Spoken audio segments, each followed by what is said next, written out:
So there is a new school of ideology, but I think I have quite hinted on this. Temba Mliswa exposes some of the intentions of Chris Mutsvanga. It appears the press briefing of Chris Mutsvanga is causing a lot of discord within Zanu-PF, and I'm sure if you are outside and both maybe within Zanu-PF, you can see that neither did that press briefing support Mnangagwa faction or the retired General Chiwenga faction. It equally gave these factions an opportunity, a slight opportunity.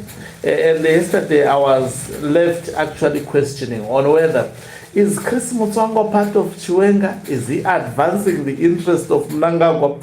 Now let's hear what Temba Mliswa actually has to say about these issues. Being a former member of Zanu-PF, and not just a member but a leader, I think it's essential to listen to him. Greetings and welcome on your lovely channel, the Hlonipani Global News. If you're watching us for the very first time, please do remember to press the red or black subscribe button so that next time when we beam live, you become the very first one to watch us. So it appears Temba Mliswa took his time really to unpack the issue of Chris Mutsvanga as a former member of Zanu-PF, and most probably a staunch ally of Mnangagwa. He's seemingly on Mnangagwa. He also defends Chiwenga. You would never tell where exactly Temba Mliswa also is, what are exactly his political aspirations.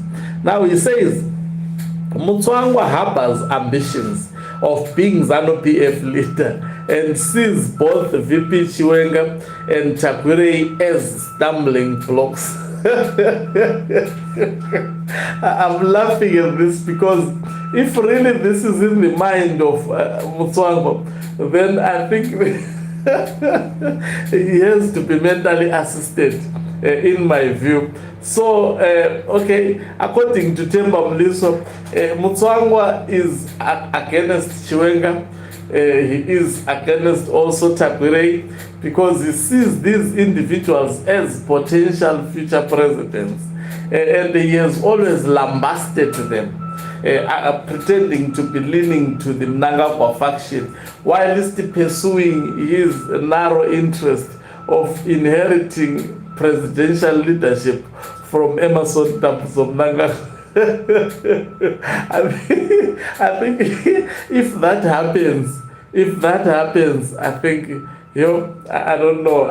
If that happens, there is no way that can be a possibility. I think the Mutsvangwa is dreaming is too big. I mean, his dreams are too big, to say the least. Anyway, let me lead. So he says, Takwirei is stumbling block to the realization of that dream. The spirited press conference against Takwirei are an opportune moment for him to decimate the figure of one of his supposed opponents. So, according to Temba Mliswa, Mutsvangwa sees Takwirei as well as also Vice President retired General Chiwenga as threat, especially to his future ambitions of becoming the president, and most probably Monica Mutsvangwa becoming the first lady. I'm interested to hear my viewers how would you interpret a scenario whereby Chris Mutsvangwa, his wife, becomes in charge of the nation, and when news are read, they say the president of Zimbabwe, the commander-in-chief, and all those, most probably will also give the spokesperson position to himself. Now, let me read also further what Mliswa said. Unfortunately, the party is in a seemingly naive move, is indulging his whims. In February, in an interview with Takap, he launched an attack on VP Chiwenga, labeling him cruel, illiterate, and an electoral electoral liability. I think he's reminding you what Chris Mutsvangwa once said about retired General Chiwenga, where he was claiming that he is not educated, he cannot pronounce R and L, he can't distinguish between R and L. You remember that interview? That is what Temba Mliswa is actually taking us back to. And then he goes on to say that he is now on to Takwire isn't a coincidence. That he is now on to Takwire isn't a coincidence,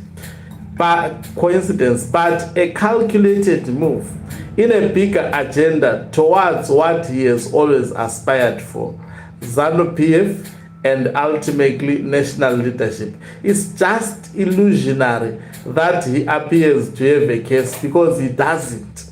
And then he goes on to say, it's Zanu-PF law that even a party member who does not meet the standard eligibility required, e.g. not having served 5 years at provincial DCC level, can still apply for a central committee seat and be nominated by a provincial structure. I think this clearly shows that Temba Mliswa is on Mnangagwa's side, because he is also supporting Gudawashe Takwire. Maybe that is why he is bashing so strong, especially listening on this part of the tweet, saying he is now bashing also retired General Chiwenga. Remember, Chiwenga blocked Gudawashe Takwire, and also Chris Mutsvangwa hit hard Gudawashe Takwire. He is saying that requirement of 5 years doesn't exist within Zanu-PF. In simple terms, is supporting the co-option of Gudawashe Takwire. Let's listen to this. All the Politburo does is assess strategic value of the candidate, political loyalty and contribution to the party. Then it grants a waiver, which is a formal exception to the standard qualification. No one can argue against Takwire as lacking any of the above values for Zanu-PF. So you can see the man is laying his life for Gudawashe Takwire. In 2022, the Politburo granted waivers, is even giving a historical contest. Waivers to Mtudi Ncube, Sekai Zenza, and Obadiah Moyo, based on their national level service and profiles, despite not having provincial or DCC experience. Takwire has literally funded the party, and even Mutsvangwa drives a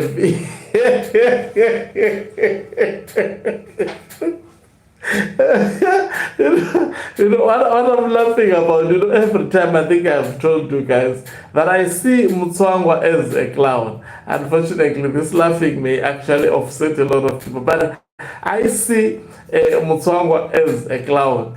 If this is true, what is said by Temba Mliswa, that the car that Mutsvangwa is currently driving was procured by the very same man, so he's biting the hand that actually fed him. Though we don't want Gudawashe Takwire, it would be the worst ever choice to happen. It is thus merely convenient lies for Mutsvangwa to cite the party law as the hindrance against Takwire. It's not. The hindrance is his own ambitions, which he feels Chiwenga and Takwire are endangering, and he has to act to scupper them in whichever way. So that is Temba Mliswa. I have known Mutsvangwa since my tenure as Zanu-PF chairman of Mashonaland West. So that's why I said we should listen to him by virtue of having a history with Zanu-PF. I co-opted him into the party structures for his first position. His actual ascent to prominence was facilitated by a dubious amalgamation of co-options, bribed adversaries, and strategic party impositions. Mutsvangwa represents the electoral liability than VP Chiwenga, who he accused of the same. it is inherently paradoxical for the party to permit him to articulate its stance on such matters, as he promotes a narrative that is detached from the party's actual realities. I think I have said this risk that was taken by Chris Mutsvangwa. He risked being actually fired from that position. I can attest to you. Watch the space. He has positioned himself as a pivotal actor. I think he's written a lot of things. I think I don't have to go on about this and on. He has actually revealed very important points, some of them which I have noted in my previous live broadcast. So we are presented here. This is the view of, but also if you are looking at the view of this fellow, it is overclouded by his support for Mnangagwa and ultimately his support for Mudawashe Takwire.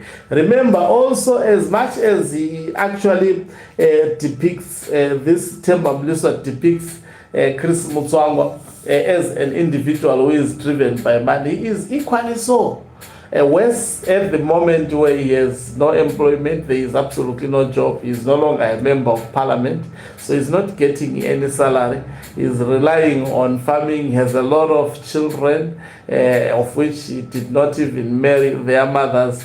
So such an individual, but it's good to listen to them to actually get a clear picture of what is obtaining within Zanu-PF. In what he has said about Chris Mutsvanga, to a certain degree, it is the truth. Apart from the fact that he is overclouded also by his support and his fond support, as well as reverence of Mudawashe Takwire. Thank you very much for watching us. If you're watching us for the very first time, please do remember to press the red or black subscribe button so that next time when we beam live, guess what, you become the very first one to watch us. You can financially support this channel by pressing the subscribe plus button so that you can be part of our members who are the heartbeat of this channel. You can equally do so by pressing the thanks button and send us stars. And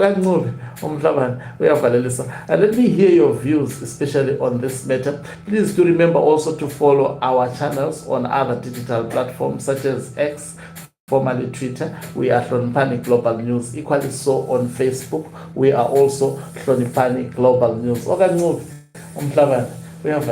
me love